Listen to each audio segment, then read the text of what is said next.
चला आता आपण गौतम बुद्धांच्या जीवनावर आधारित काही विशिष्ट प्रसंग बघूयात. सुजाता, जिला सुजाता किंवा नंदबाला देखील म्हणतात, ती एका शेतकऱ्याची पत्नी होती, जिने गौतम बुद्धाला दूध तांदळाची खीर खायला दिली होती आणि त्यामुळे त्यांची 6 वर्षाची तपश्चर्या संपली. या दानामुळे त्यांना मध्यम मार्ग जोपासण्यासाठी, ज्ञान विकसित करण्यासाठी आणि बोधी प्राप्त करण्यासाठी पुरेसे बळ मिळाले. त्यानंतर त्यांना बुद्ध म्हणून ओळखले जाऊ लागले.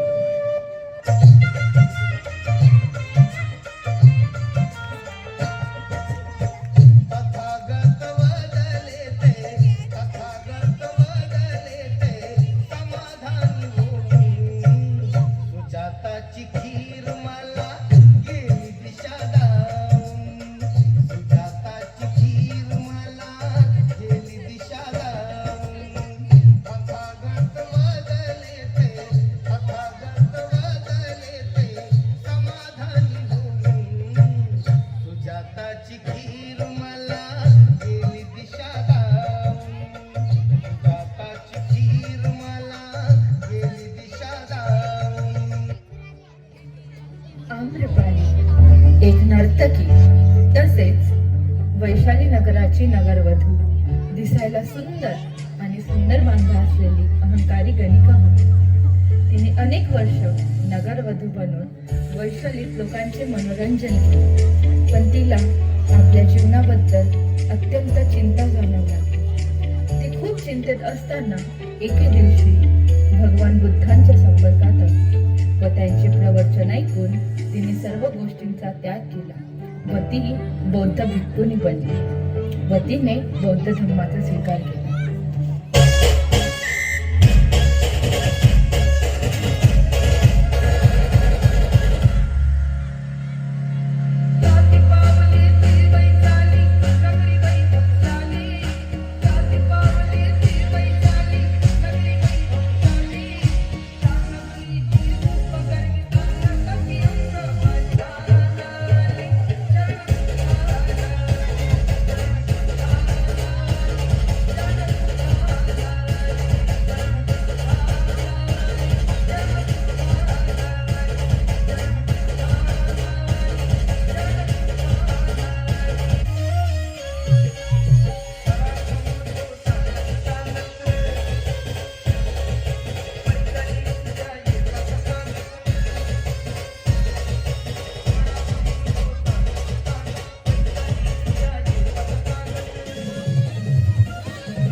तेथे एक महिला आली.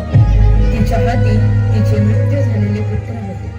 बुद्धाजवळ जाऊन ती खूप रडू लागली व म्हणू लागली, माझ्या बाळाला जिवंत करा. तेव्हा बुद्धांनी म्हटले, मी तुझ्या बाळाला जिवंत करू शकतो, पण त्यासाठी तुला अशा घरातून मूठभर मोहरीचे दाणे आणावे लागेल ज्या घरी कधीही कोणाचा मृत्यू झाला नाही. तशीच ती तेथून निघाली व दारोदार भटकू लागली, पण तिला कुठेही असे घर भेटले नाही जिथे कोणाचाही मृत्यू झाला नाही. तेव्हा तिला समजले की बुद्धाने तिला असे करायला का सांगितले. तिला समजले की मृत्यू हे अटळ आहे व मृत्यू हेच अंतिम सत्य आहे.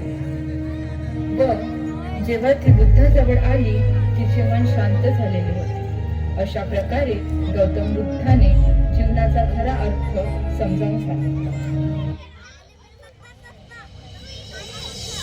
नमो तस्स भगवतो अरहतो सम्मा